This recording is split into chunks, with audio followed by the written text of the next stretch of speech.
All right, guys, what's up? Welcome back. Today, I figured I'd drop a video because it's been a while. We are coming very close to September, which means Call of Duty Next is apparently coming, whatever that is, right? Like, who even knows what that is? Like, literally just drop a trailer, drop some gameplay. Like, that's all we care about, you know? Give us some leaks on, like, what the maps are, what the maps look like, some of the gun names, some of the streaks, all that kind of stuff, you know? That's the stuff we care about. I don't know what this Call of Duty Next is, where they're gonna tell us, like, oh, they improved the footstep audio by 5 times compared to the last game. Cool, dude. People are still gonna sit in corners with shotguns. Like, it's really not gonna change that much, you know what I'm saying? But what's up, guys? Welcome back.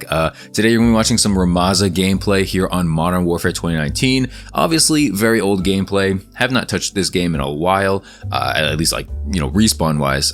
So, you know, enjoy that in the background. I want to talk about this game's next game, Modern Warfare 2. According to a prominent leaker named The Ghost of Hope, you may or may not have heard of him on Twitter, he goes, been hearing that IW, Infinity Ward, and Activision are debating the content schedule at the moment for MW2. Activision wants Infinity Ward to spread the content over launch November, December, but Infinity Ward wants to drop as much as possible all at once. Activision is worried about post-launch sales mainly. First thing I want to say, take this with a grain of salt. I don't know how he would know this much details, you know what I'm saying? Like, if he knows like a gun name or a map name, that's one thing, but like how Activision and Infinity Ward is like talking, that's kind of suspicious in my opinion as to how he would know this.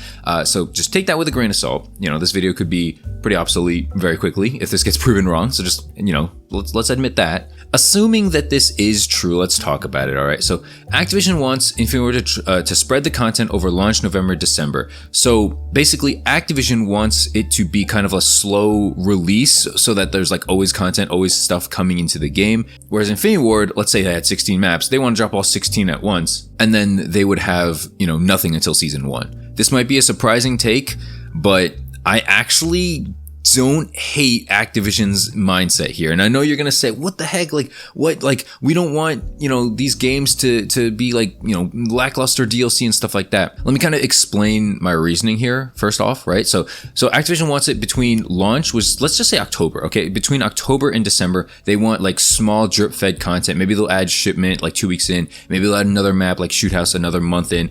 I don't hate this. You know what? You know why? Because it's new stuff. I always feel like whenever I play a season or whatever and there's like no content, at least there's a gun, at least there's a map, there's something new in the game to keep me playing for at least a little bit. Granted, it doesn't keep me playing as long as it like the old DLCs used to, like the Black Ops 1, Black Ops 2 map packs, things like that. You know, those would keep me playing way longer, of course. I'm not saying that this seasonal progression or whatever is any good by any means. No shot. It's not good at all. But Infinity Ward wanting to drop, let's just assume it's 16 maps all at once, and then all the guns and whatever. I get their reasoning, right? I get that you want to start off with a strong foot, but I think it depends on like how much you're gonna hold back, especially like in the beginning of the game's life cycle, right? Because like you can't have no content come out. That's literally what happened to like, well, actually Modern Warfare, Cold War, and Vanguard. Now that I think about it, all of these games, I guess not Vanguard as much, but I mean, Vanguard's a different story for a different time, right?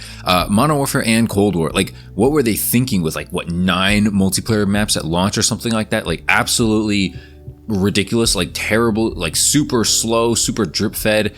Nobody was happy with it, right? And so, like, I don't know what they're thinking when they do stuff like this. Personally, like, just drop, you know, a sizable amount and then just have the enough support. Like, you have 3 years plus multiple dev teams working on this game, on this title. Like, there should be no reason why you can't you know, have an adequate game come out and then fully support it going forward. And by fully support, I don't mean playlist updates, all right? I don't mean $20 bundles either on this freaking $70 title, okay? That's not fully support. That's just you trying to line your pockets up, trying to like, you know, make something out of nothing. Because let's face it, playlist updates are literally nothing plus nothing like together. And like people, I don't know, people like developers think that they're like actually doing something when they do stuff like this. It's like, no, you're not doing anything but like wasting our time. When it comes down to it, Modern Warfare 2, it can be good, it can be bad. Like it doesn't really matter. Like the people who are going to get it regardless, right? All these leaks and rumors, they're not going to change a whole lot.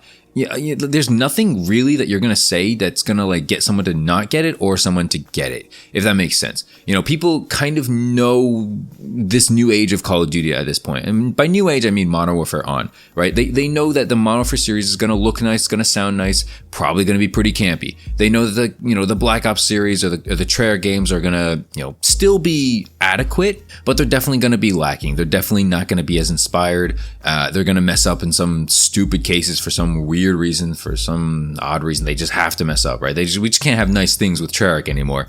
And then Sledgehammer, like, I mean, I'm trying to get this video, monetized, so I'm not going to say too much negative here, but I think we all know the issues with Sledgehammer, what they're facing, and how they're, working through stuff. Let's just put it that way, trying to be cordial, trying to be nice here. I don't think that I'm going to not get Modern Warfare 2 because of this news. I don't think a lot of people are going to be swayed, but it's just disappointing to see the disconnect between Activision and Infinity Ward, because it's like, I don't want to blame developers for something that like shouldn't be their fault, like Joe Secott, David Vonderhaar, even Ashton Williams to a certain degree. It's like, is it, all their faults all the time? Like maybe not, right? Like I don't know. I don't want to like pinpoint it. Is it always Bobby Cosby's fault? Bobby, Activision Kodak's fault? I mean, when it comes to like women in the workplace, probably. But like when it comes to the gaming and stuff like that, maybe it's not him. Maybe it's someone else. Maybe it's a developer's choice that we didn't like.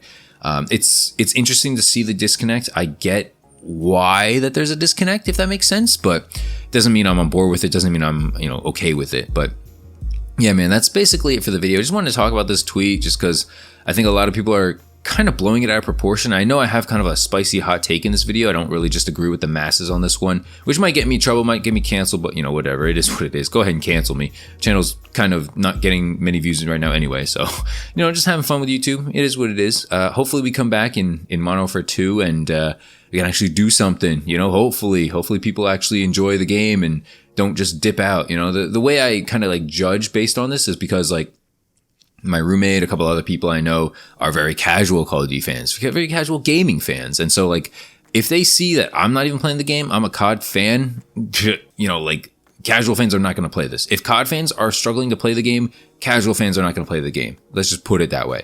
I don't know how Warzone is surviving, honestly. I think Warzone player base is kind of dwindling as well, but like that's also a different topic for a different story. But anyway, that's it for the video. I'm pretty much running out of time here in this channel, in this video. Thanks so much for watching. Hopefully you guys have a good rest of the week. I'll see you when the next video goes up. I don't have no clue when it's going to be because we have, again, no content. I don't know how people upload every single day on Call of Duty, but yeah, man, that's it for the video. Thanks so much for watching. See you guys in the next one, and peace out.